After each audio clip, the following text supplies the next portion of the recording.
Saudara Dika tadi yang sudah memberi pertanyaan dan jawaban.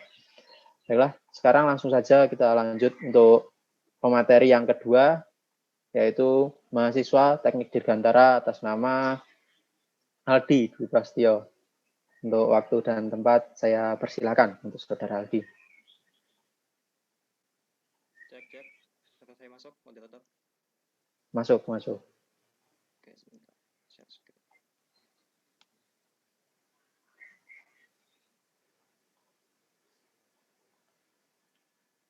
Sudah terlihat share screen saya? Sudah terlihat. Sebelumnya, Assalamualaikum warahmatullahi wabarakatuh. Selamat siang. Terima kasih kepada para peserta webinar. Kali ini saya akan menjelaskan materi mengenai analisis aerodinamika di suatu blade atau bilah turbin angin dengan pendekatan CFD atau Computational Fluid Dynamics. Nah, di sini sebelum kita masuk lebih dalam, kita harus mengetahui latar belakang mengapa analisis ini harus dilakukan.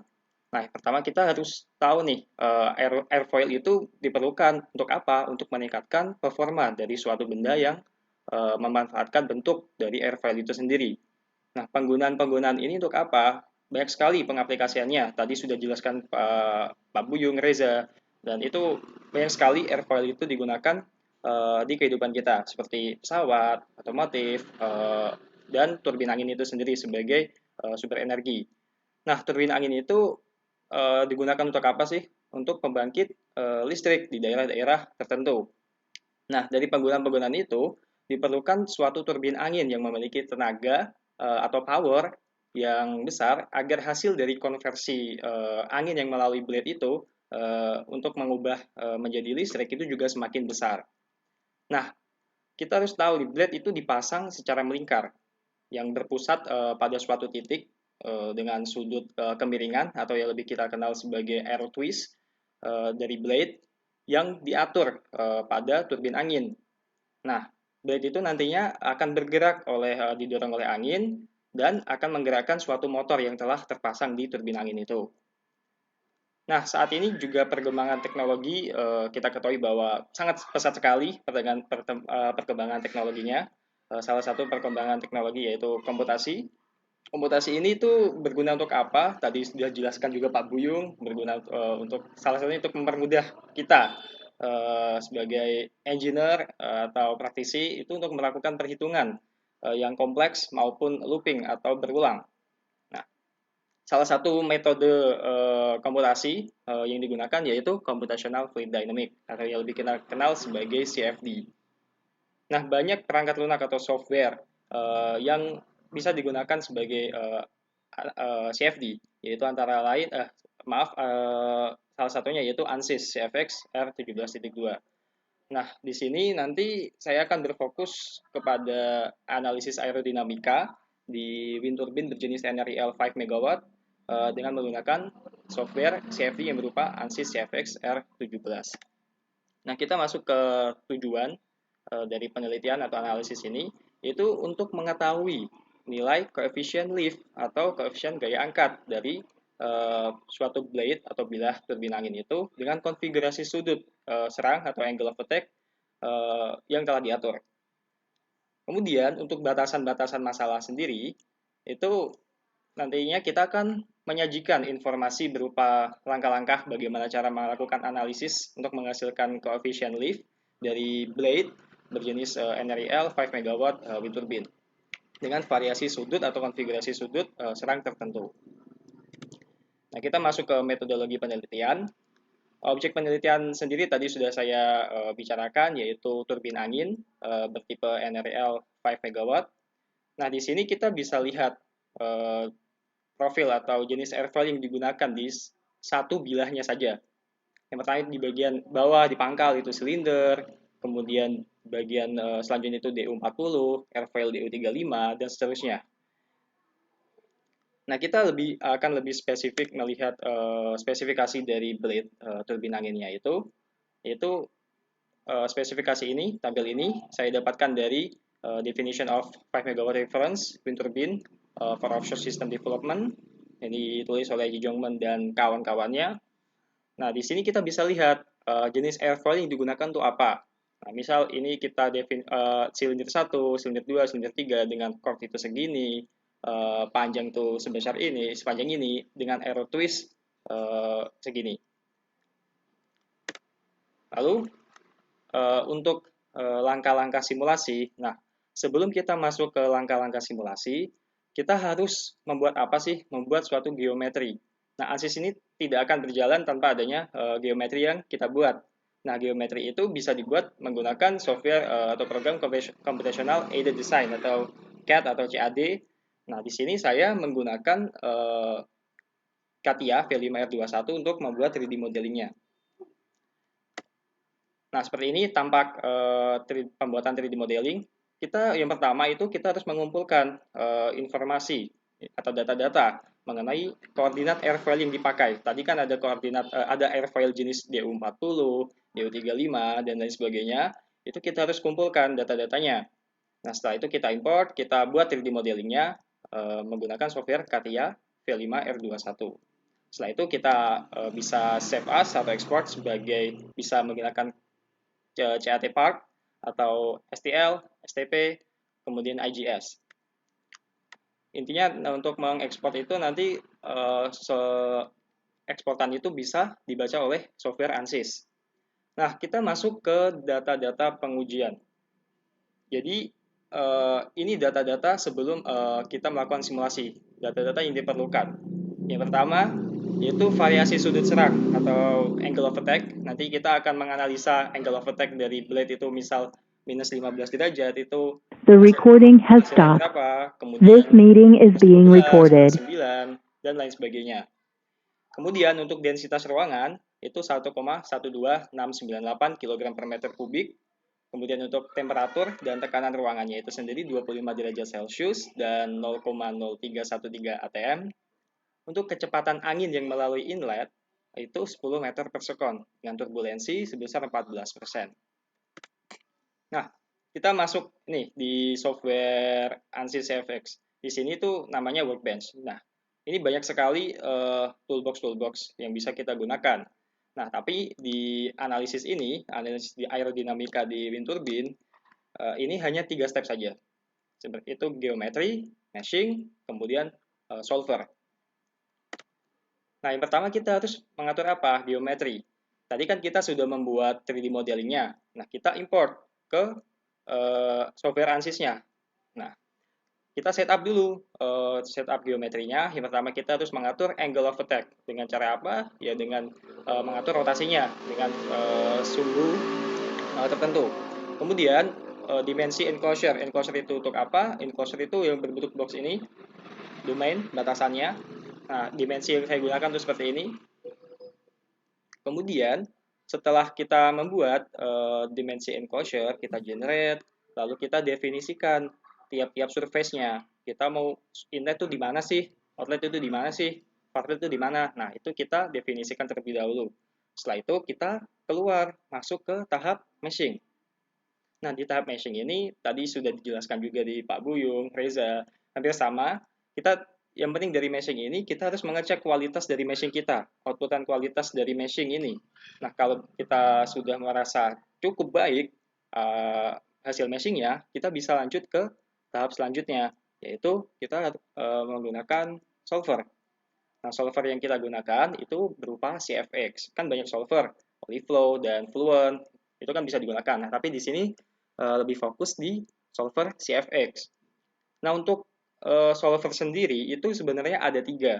Yang pertama itu pre-solver, yang kedua solution, yang ketiga itu post-solver.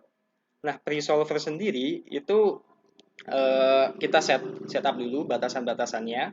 Di inlet itu kita masukkan kecepatan udara itu 10 meter per sekon dengan turbulensi itu 0,14 atau 14%.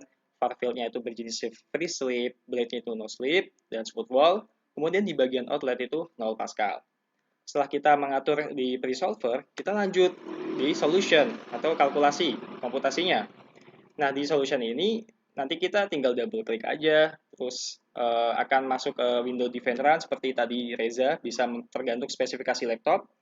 Dan kita start run. Nah, di sini tuh ada namanya workspace. Workspace itu nanti di sini bagian kiri itu biasanya itu grafik, momentum, dan turbulence. Kemudian di bagian kanan itu out file-nya. Out file ini biasanya menampilkan hasil iterasi yang komputer kita lakukan dengan setup-setup yang sebelumnya kita atur atau inputkan. Nah, setelah selesai, nanti akan ada notifikasi bahwa solver kita itu finish normally. Nah, setelah itu kita keluar dari solution, lanjut ke post solver atau result. Nah, di post solver ini banyak sekali nantinya yang bisa kita tampilkan, yaitu salah satunya itu kontur tekanan, aliran udara, serta nanti hasil lift atau gaya angkat. Nah, di sini dapat kita lihat kontur dari efek udara yang masuk melalui inlet terhadap blade. Nah, itu nanti seperti apa? Itu bisa dilihat. Kemudian di bagian kanan itu streamline-nya, aliran udara yang melaluinya itu bagaimana. Nah, itu bisa dilihat di bagian post solver. Lalu, nah ini tuh efek pressure akibat kecepatan yang diterima. Itu nantinya seperti ini. Bisa dilihat dari sisi samping. Nah, yang terpenting dari analisis ini, kita harus mengetahui berapa sih hasil gaya angkat dari blade itu sendiri. Nah, itu bisa dilihat di kalkulator, di bagian kalkulator, kemudian di function kalkulator kita double klik, lalu di bagian sini kita ganti functionnya itu berupa apa yang kita keluarkan. Bisa force, bisa pressure, bisa area, dan lain-lain. Kemudian untuk location-nya itu kita pilih blade, kemudian kita calculate, maka akan muncul hasil force-nya berupa Newton dalam Newton. Nah, setelah itu kita harus menghitung bagaimana koefisien lift itu didapatkan. Nah, tadi kan kita sudah banyak sekali, sudah banyak tahap sekali yang kita lalui mendapatkan hasil force atau lift. Nah, di sini itu konfigurasi yang nantinya kita analisa atau nanti yang koefisien lift yang nanti The recording has stopped. Itu This meeting is being recorded. konfigurasinya itu minus 15 derajat, minus 12, minus 9, dan sampai 15 derajat. Kemudian dengan data-data pendukung, karena kita akan menggunakan equation untuk mendapatkan koefisien lift, ini dengan equation ini, kita membutuhkan data row, tadi row kita sudah dapatkan, loss permukaan itu dari spesifikasi, kemudian kecepatan inlet yang kita inputkan itu berapa meter per second. Nah, setelah itu kita akan mendapatkan data hasil, koefisien gaya angkat. Nah, dengan sudut serang itu minus 15 derajat, gaya angkat yang didapatkan tuh sebesar 10,4171. Nah, koefisien gaya angkat berapa? Nah, kita hitung, inputkan dengan equation tadi. Dapatkan hasil sebesar ini. Yang seterusnya kita hitung. Lalu, Mohon maaf, Saudara Aldi. Gimana? Waktunya tinggal 5 menit ya. Oke, siap. Untuk grafik hasil tadi bisa diplotkan, di plotting. Nah, akan tampak seperti ini. Nah, setelah itu kita juga harus memvalidasi. Kita kan harus perlu validasi, tidak hanya dari CFD saja. Nah, validasinya itu seperti ini. Kita bandingkan hasil dari gaya angkat CFD dengan gaya angkat di uji eksperimen. Uji eksperimen itu didapat dari mana? Dari jurnal eksperimen yang sudah dilakukan oleh penelitian lain. Nah, kita bandingkan. Nah, seperti ini. Cenderung sama. Dari sudut negatif ke positif itu ada kenaikan. Nah, kita masuk ke kesimpulan, yaitu pemilihan suatu airfoil ini harus tepat. Nah, agar apa sih? Agar mempengaruhi kinerja dari turbin angin untuk menghasilkan energi listrik yang sesuai. Kemudian, variasi sudut serang atau konfigurasi angle of attack dari blade itu juga mempengaruhi kinerja turbin angin itu sendiri. Nah, analisis ini tuh didapatkan bahwa tadi di grafik bisa dilihat itu dari angle of attack negatif ke positif terjadi peningkatan suatu nilai koefisien gaya angkatnya. Nah, pemilihan sudut ini nantinya akan berguna bagi para engineer atau para praktisi untuk menentukan angle of attack yang mana sih yang paling efisien dan maksimal untuk menghasilkan power agar listrik yang dihasilkan juga maksimal. Nah, kemudian analisis beban aerodinamika ini menggunakan software CFD, ANSYS ini, itu lebih hemat. Tadi sudah jelaskan Pak Buyung, cost-nya itu lebih hemat karena kita tidak membuat benda realnya. Nah, itu dan kita tuh tidak menghabiskan waktu. Nah, itu lebih cepat daripada uji eksperimen. Kemudian kita perlu ketahui bahwa ya CFD ini tergolong cukup akurat, namun tidak menjamin keakuratannya itu 100%. Nah, kita tetap harus memvalidasinya dengan uji coba secara eksperimen.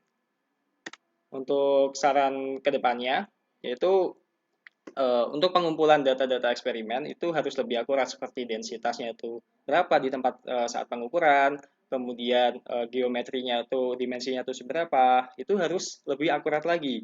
Mengapa? Karena nantinya akan mempengaruhi hasil akhir, yaitu force atau hasil akhir yang kita analisa. Nah, seperti itu. Demikian yang dapat saya sampaikan. Terima kasih. Baik, terima kasih Saudara Aldi atas materi yang telah disampaikan. Untuk teman-teman, apakah ada yang ditanyakan? Saya beri waktu untuk pertanyaan 1 orang saja. Nanti kalau ada pertanyaan lain dapat disampaikan di akhir acara. Baik, Saudara Suciari Dewi. Ya, perkenalkan, nama saya Suciari Dewi. Saya mau tanya, untuk materi ini cukup menarik ya menurut saya. Nah, menurut Mas siapa tadi, Aldi ya, itu apakah di Indonesia untuk penggunaan turbin angin ini relevan ya? Terus airfoil yang Mas Aldi itu analisis, menurut Mas tuh cocok apa enggak di angin Indonesia ini? Terima kasih. Baik, terima kasih Saudara Suciari. Silakan Saudara Aldi untuk langsung menjawabnya. Terima kasih. Menarik juga pertanyaannya. Soalnya memang Indonesia sebenarnya perlu pembaruan energi dengan turbin angin. Tadi ini ya, saya screen lagi. Bagian airfoil yang tepat ya untuk di wilayah Indonesia.